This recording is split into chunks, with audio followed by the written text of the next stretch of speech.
I'll tell you one thing. You want to talk about a long, long day, Saturday. Now, not many people know exactly what took place yesterday. The sale, obviously, was long. And you want to know if a sale is tiring. Maybe you've never been to a sale, or maybe you've never looked at a bunch of horses. A lot of the times, for those of you out there, if you're owners, clients of other people, or if you're trainers, you know that you go to the sale.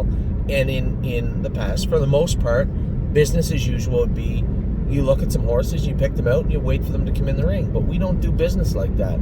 I looked at almost every horse in the sale. Now, if I knew the horse wasn't attainable, fine. Make a little note, horse looked okay or didn't. Probably too expensive. But for the most part, I looked at every horse, and every horse is in play.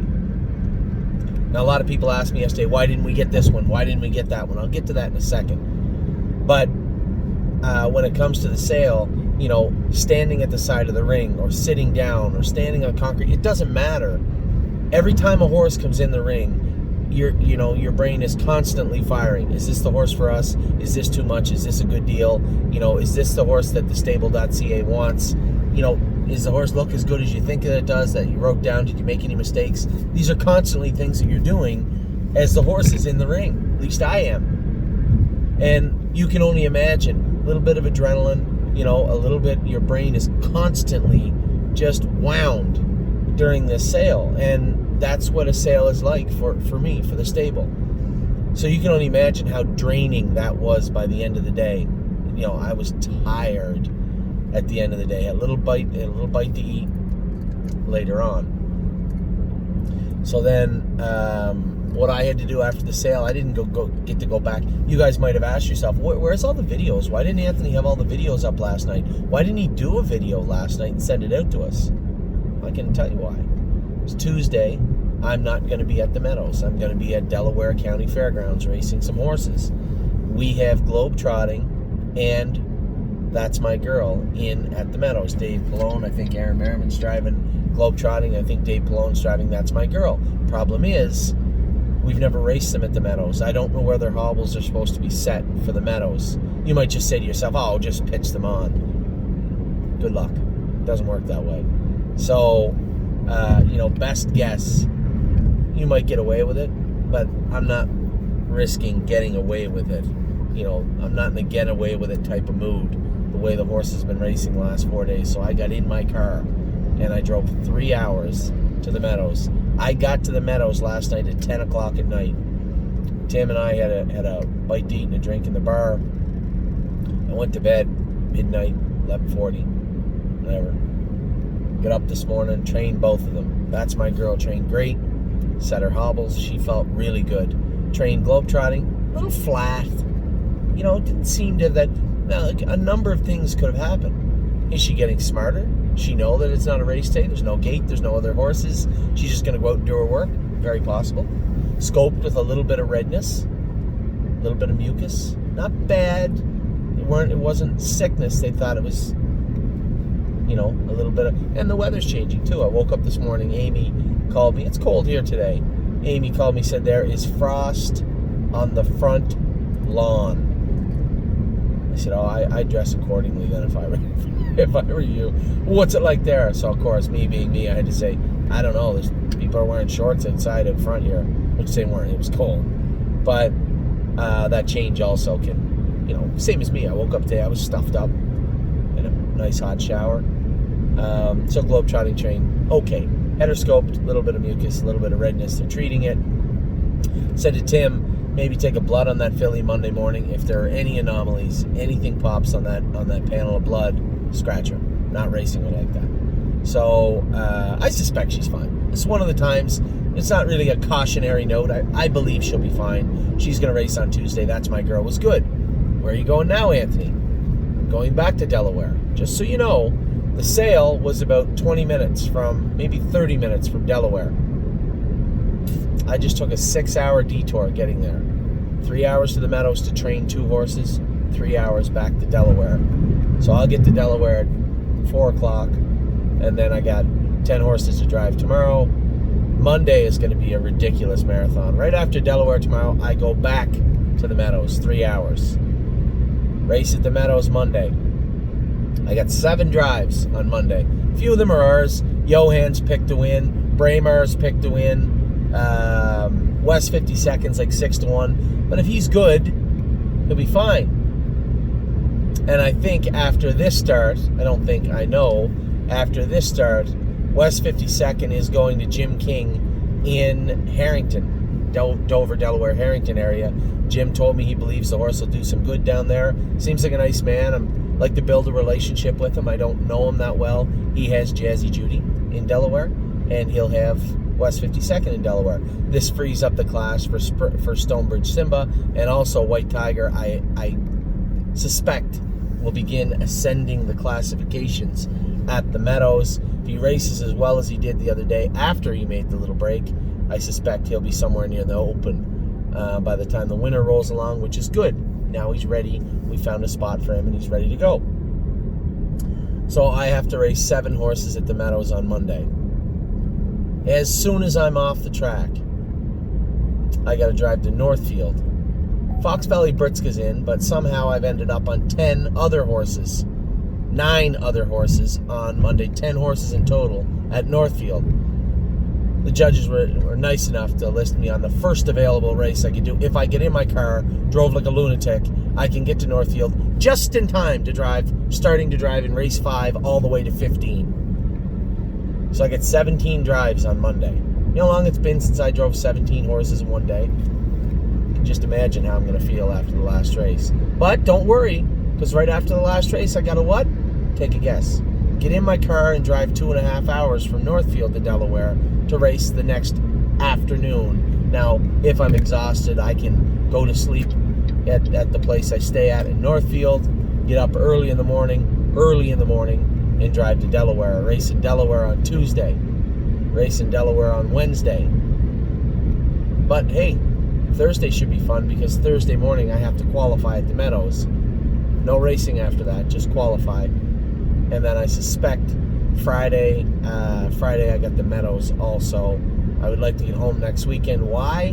Because all the people that break our horses, for the most part, aren't active. Of course the phone's ringing. Danny O'Brien said he'll be back probably November. I could talk him into coming back early, I'm sure. I will speak to him. But I don't know if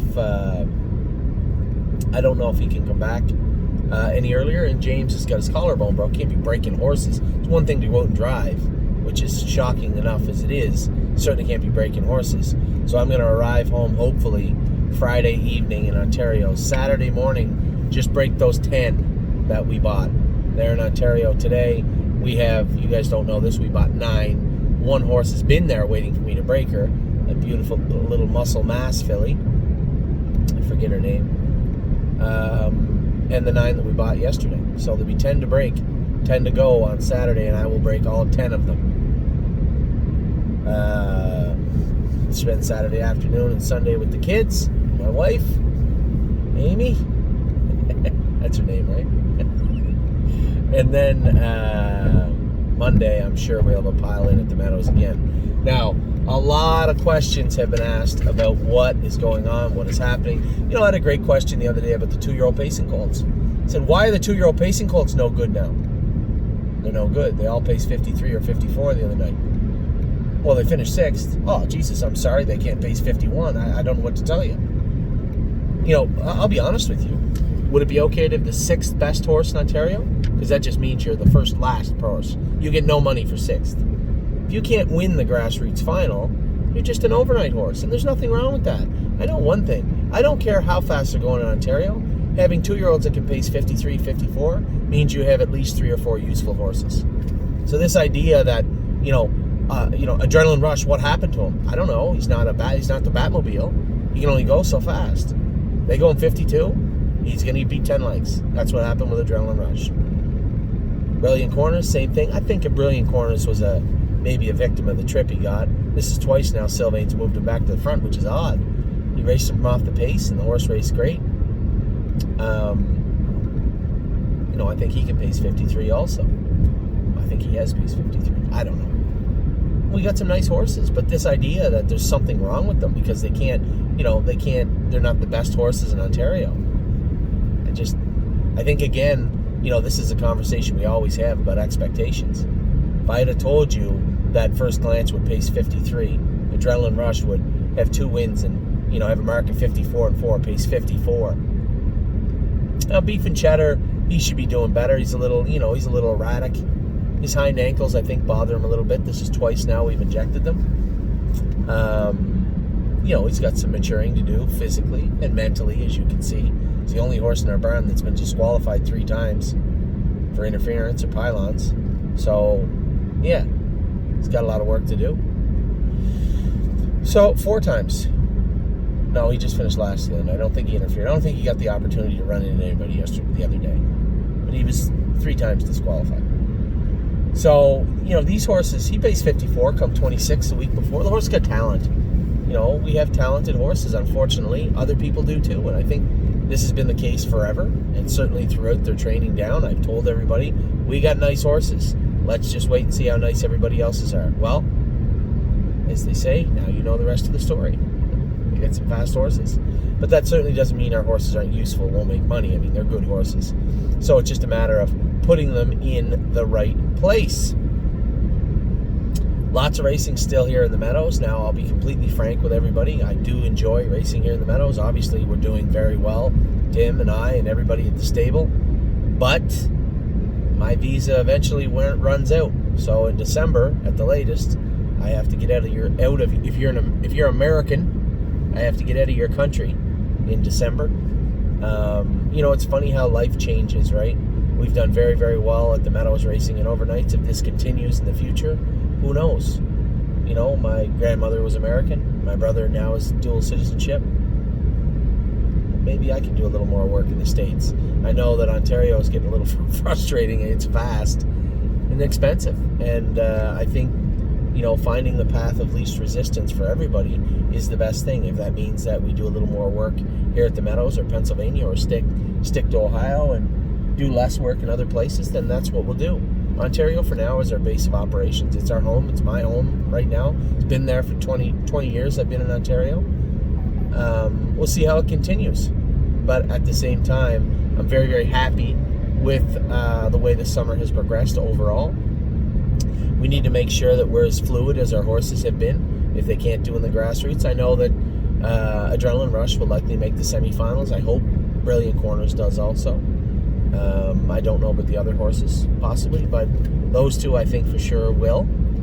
And it would be very important for us to have them as good as they can. At the same time, be realistic and cognitive that there are horses that can simply pace faster than them right now. But the beauty of horse racing is, fastest horse doesn't always win the race. Now, do they? So, that's where we're at with those colts moving into the fall. As far as the 2-year-olds, there's a couple of 2-year-olds that have 4 or 5 starts made. Hey, what are we doing with them? We'll race them a few more times. I don't want to put more than 9 or 10 starts on any 2-year-old, to be honest, and they've been training and going since June. So let's see how they are on a case-by-case basis. I just had a message from Kevin, said I raced those 2 horses in Sarnia. They were 4th and 5th, both raced good, but both seemed tired. Well, they could be. We trained them hard all spring. We tried to have those horses ready for April. There's just no racing in April. So, turn them out for a month. Bring them back, freshen them up, and have race horses for the fall. Which leads to an important question we get every time this year. Hey, Anthony, are we going to buy any race horses for the fall? Yes. We have a number of people that are interested in buying race horses, and we will. They have to be the right price, have to fit the right class. But yes, we'll be buying some horses to race, whether it be Ontario, Ohio, probably not Ohio for overnights, but whether it be Pennsylvania. Geez, we have tons of luck at the Meadows. It's kind of been a little bit of a surprise this year, right? We've had a great run at the Meadows. So, will we be buying horses for the fall? Yes, of course we will. When will the 2-year-old stop? That's my wife. When will the 2-year-old stop? I don't know yet. And where will you be for the rest of the season? I don't know that either. I do know we got to get our babies broken, going, jogging. Now, this is the time of year where you break them. Once their manners set in a little bit, you can go out and jog them every day, then that's what you do. Go out and jog them every day. Not really a ton of work to be done. The real heavy lifting is getting them broke to the jog cart. That's a job that I take pride in, that I want to do, that I want to make sure I'm the one that goes with them up onto the track. I don't want anybody getting hurt on our horses. So I want to make sure I'm the guy sitting behind them. So Saturday, we'll have 10 broke. If you're in the Ontario area, next Saturday, make your way to Tomiko Training Center. You're going to see the 10 horses out on the track in the jog cart jogging that we bought this week. We'll have them in the harness this week. Not usually what we do, but I'm not there this week because of the border issues. I just can't slide back real quick and go with the babies and get them going, get them out on the track. So they're going to get broke to the harness a little more than they usually do in the past at the stable. But next Saturday they will be on the track and I will be going with them. Now, let's get to those horses, what they've done. As of this morning, I looked on the site this afternoon. We have 3 horses that are sold out right now. 3? Yeah, 3. Number 13, Sweet on Pete, all gone. Number 27, not that shocking. Took a little longer than I thought. But number 27, Eyes at 10, Lawmaker's Sister, all gone. Number 153, another horse that is not shocking. He's completely sold out for what we bought him for. Matt's MVP, all gone. Sold out. We had 9 horses. Now, everybody keeps asking, there's only 8 on the site. You're right. We still haven't put the Muscle Mass filly up on the site. We got to do that. And we have another Uncle Peter coming privately from a client of ours. So, why is there only 8 and why is there 9 on the site? Why is there not 9 on the site? Now, I bought a horse for, I don't know, Matt has become a pretty good friend of ours. Matt is a gentleman that has put together the McMaster, the auction we do every year for some shares for McMaster Children's Hospital, and that's something that's very dear to my heart because my daughter Adeline was born in the McMaster Children's Unit 2 months premature. So, it didn't really take a lot of twisting of my arm to want to work with Matt when it comes to the Children's Hospital in Hamilton. So that was a slam dunk. That was a pretty easy one. And also in that charity, we're working with Doug Gilmore, Rick Vive, a number of celebrities. I believe Shane Corson's coming on this year. I shouldn't drop their names because I don't know for certain, but I know Matt has been in contact. A couple other big names we're looking to bring on in the fall. I'm not going to drop any names until they're involved, so I guess just forget that I said Shane Corson for now. I don't know for certain, but definitely Rick Vive and Doug Gilmore are involved. I think Darcy Tucker did too. I'm not sure. So that horse was number 236. Now, the other reason the horse isn't on the site now is because this will make all the sense to you in the world. We're changing the name of that filly immediately. Colt, is it? I'm not sure. We're changing the name of that yearling immediately from, pretty good name, Kiss Tomorrow Goodbye. I like that name. We're going to change it to Do You Believe, like the Maple Leafs. So there's a lot of Maple Leafs right there. My God, they got to believe. So the horse isn't up on the website yet, but will be. Now there will be a limited amount of shares available. Very inexpensive horse. Matt and I had purchased the filly for $7,000, I believe. She'll go up on the site next week. So for now, we have 8 on the site. So 3 sold out. That leaves 5. So first horse in the ring. When I saw this first horse go through for 16, I said, "Oh my God, the breeders are going to get butchered today." I had Sweet on Pete pegged around 26 to 28,000. We got her for 16, so I'm thinking we're going to fill the burn today with Ohio breds. And there was a couple that come up that I didn't buy. Now I'll answer this question quickly. Why didn't you buy What a Goddess? I loved What a Goddess. Why didn't you buy the Arthur Blue Chip filly, Kiss Me Goodbye, Kiss Me Tomorrow, or whatever her name is? Why didn't you buy I really should have, to be honest, in hindsight, bought Gray is the New Red Sister. I should have done that, but I didn't. That one was a stumble. I should have bought that filly. Anyway, when you're looking at What a Goddess, we had already bought a number of trotting fillies, and we had a ton more later on. Keep in mind, What a Goddess was number 132. Favorite aunt, I wanted 169. 216. The other filly, everybody wanted.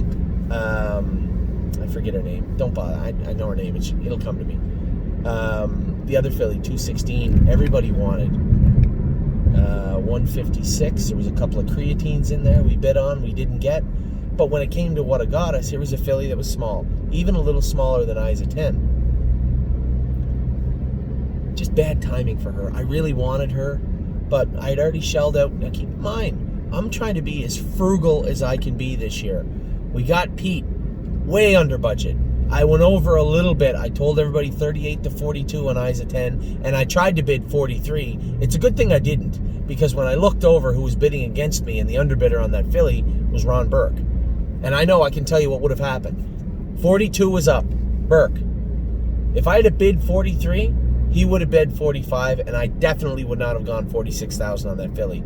So even though at that split second, I was pissed off they didn't take my $43,000 bid, when I looked over and realized what was going on, that at that moment it was either get her or not, because I would not have got her if they had taken the $43,000 bid. Then my wife would have been mad, and other people would have been mad. A lot of madness going around. So 45 was a fine number for Isa 10, especially when I saw what took place right after that. Oh my God. The prices were insane. It was like they had two sales. I was at the first 20 hips where the sale was very affordable. We could have bought 3 more horses in the first 20 hips. You know, when you think about it, when you go to a sale, you go to Lexington, go to Harrisburg, all the big money comes in right away, right? Those first 10, a bunch of them, 7 in the first 10 are usually pretty hot. There were some decent horses in the first 20. I could have jumped in on 3 more easy in hindsight, and I didn't. I was saving, right? I know we got a ton of horses coming up. So we bought, this should be important to you. This is how much I liked Purple Aura. This is how much I like this filly, is that we had bought Sweet on Pete, trotting filly. We had bought Isa 10, trotting filly. And at that moment, keep in mind, I didn't know what the rest of the sale was going to look like. At that moment, I thought I overstepped on Isa 10 by 2,000 or 3,000. The whole Ron Burke thing didn't really register to me for quite a while when I realized what was happening. So now I bought a filly underpriced, overpriced by a little bit. I'm up a bit, but these are both trotting fillies. I don't need a trailer load full of trotting fillies. And looking back, most of the horses I loved were trotting fillies. So you think about how much I love Purple Aura, number 30, the creatine filly. For me to jump in right away, 27 was Isa 10. I'm a little bit angry after. I know the Ron Burke thing, but keep in mind, I didn't know what was about to take place. So this is how much I like Purple Aura, is I still overpaid by 2,000 or 3,000. I booked her at 17. 20's not a bad stretch for her. I'm very happy with the filly. But that's how much I liked her, is that I was willing to, again, go into my pocket for 3 more to get to 20 to buy another trotting filly. Now we're 3 horses in, 3 trotting fillies. That's how much I like Purple Aura, is that I actually decided I would overpay in a sale that I still was thinking was going to be low. At this point, we're 30 hips in. You know, the foolishness hasn't started yet. Hasn't come up yet. And I still went an extra $3,000 on Purple Aura. So for those of you out there, I know there's like 60 shares left, and that's the next thing I want to talk about, is getting these horses sold out and how important it is for us moving into Lexington, moving into the Buckeye, moving into the Ohio sale, the on-gate auction. I really need to be very, very careful what I do here. So for those of you out there saying, geez, that Purple Aura looks nice. Purple Aura is one of my top picks of the whole sale. I love this filly.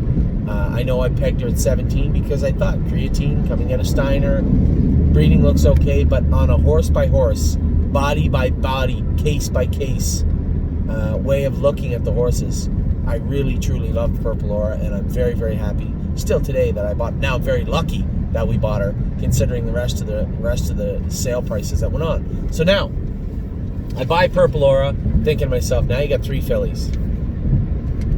What trotting colts do you like? You know, what pacers do you like?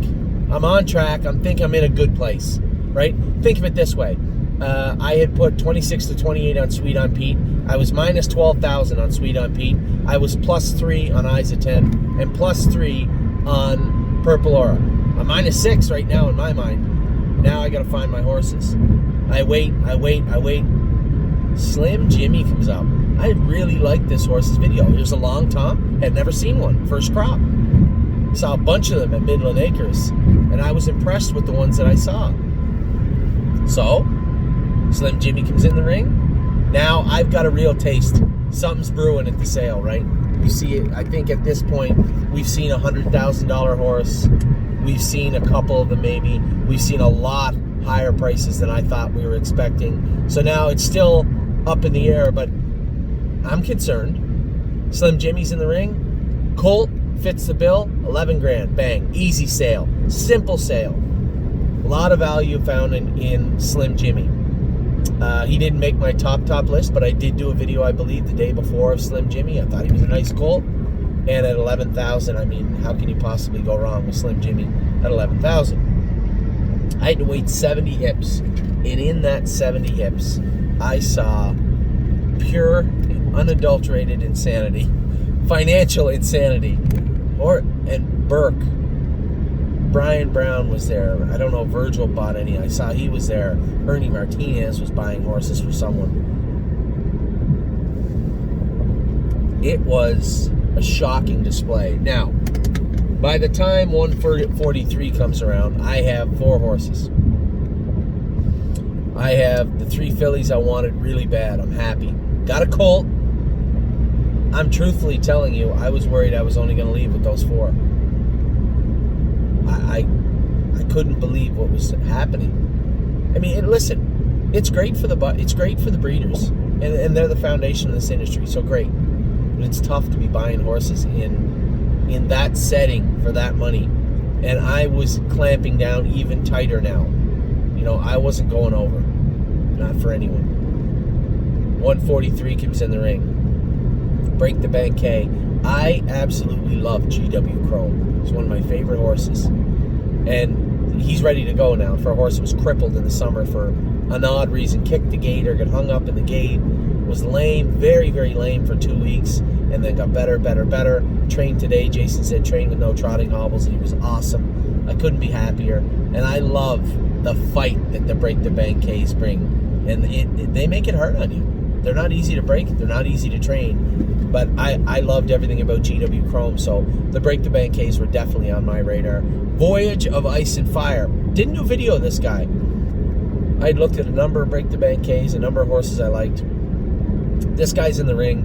Beautiful colt, big body, wide chest on him. He just reminded me of that goofy, squirrely look like George gets all the time.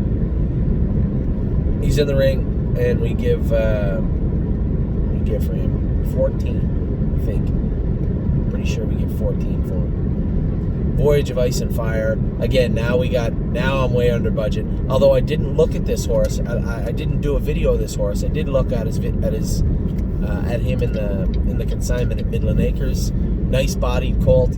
Keep in mind, when I'm doing these videos, I did like 40 or 50 videos, and I'm thinking we're going into a fire sale. So I don't have to do a trillion videos because I'm certain we're getting whatever we want. Boy, was I wrong. So Voyage of Ice and Fire. Great pickup at 14, although I didn't price him, and I didn't send out a video about him. I can tell you this much. He's a beautiful colt, well put together, decent breeding. Really, really happy with Voyage of Ice and Fire. Now, 10 hips later was Matt's MVP. I had him pegged at 24 and almost stretched to 28,000 if I had to. If I had to, I would have yesterday. I know I just got done saying I'm not going over budget, but now I had bought 2 colts, way under what I had thought I would have to pay per horse, if you will.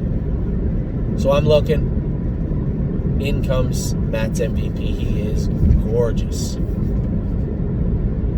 17,000, I think. 16 or 17,000 is all we paid for him. You just never know when these things are going to happen at sale. This is why I have to watch every horse. This is why I have to look at every horse. And this is why I have to stand there and watch every horse go through the ring. Matt's MVP was not getting by me yesterday regardless. Again, way under budget with this guy. $10,000 or $12,000 depending. 10 grand to 12 grand depending on what you thought of Matt's MVP, but definitely under budget. Now I'm thinking, okay, sale's going to slow down now. Nope, here we go again on the roller coaster. I missed a whole bunch in the middle. Favorite on, I wanted so bad. 55,000. I just couldn't do it. I couldn't do it. 156, the other creatine filly, gorgeous filly. Couldn't get her. Now I'm saying, well, I got 3 good fillies, 3 good colts. Got 6. I got shut out fine. I got no pacers. And I bid on a number of pacers. I loved 39. Loved them. Couldn't get them. Burke got them. Maddox, Hanover, Burke got him. Everything I seemed to bid on, Burke got. Brian Brown or somebody else got. At this point, I'm thinking, I'm leaving with 6. I'm not getting a pacer. I certainly didn't think I could buy a Procrastinator, and I had to wait 70 hips till he came in. I'm thinking on Procrastinator, the way the sale's going, the way the Down by the Seasides are selling. Here's a very well-bred colt, sharp as a tack, in the burn. When I saw him at the farm, in the ring, no shot we're getting him. 0. Wait. 20. 22. 24. Now he slowed down. Jesus, I couldn't get this colt for 24. 25, 26. I'm like, oh, here we go. This is how it happened all day. They'd get to like 22, 23, and then boom! They would take off and they were gone. 100. Springbridge Duels, brother. Dragon, the one we were bidding on. $120. Get that into you. Ron Burke in a shocker. So Procrastinator, I had 24, 25, 26. Guy looks at me, I said 27. Bang, hammer goes down. Couldn't believe it. The way the sale was going, I was shocked that we got this horse for $27,000. Then I bought that little filly I was telling you about, Kiss Tomorrow Goodbye. She'll come up on the site in a week or so as Do You Believe? LEAF type thing. And then the last horse I could get in the sale was Optum. I loved this horse. Didn't think we could get her. Long Tom filly. And as she's going in the ring, I heard them say something about a horse that I was driving at the fairs. Sure enough, he's not in the catalog, but a colt that I've won 3 races for, Ron Steck at the fairs. Changing of the Guard is his name. Nice colt. Won 3 races with him. This is his sister, Optum. Big, tall filly. Go back and look at the video. For her, $17,000 was a cinch for her. She was beautiful. And then later on, I almost bought a horse, and one of our clients bid against me. I stepped away. He took the filly. Aunt Nellie was her name. So good luck to Alan and Bill with Aunt Nellie. Really, really nice filly, and then that was it. So we ended up with 9 horses at the sale. A great day for the stable.ca. A great day for the breeders, and a tough day for the buyers. So that is a long opening, but I wanted to make sure everybody knew what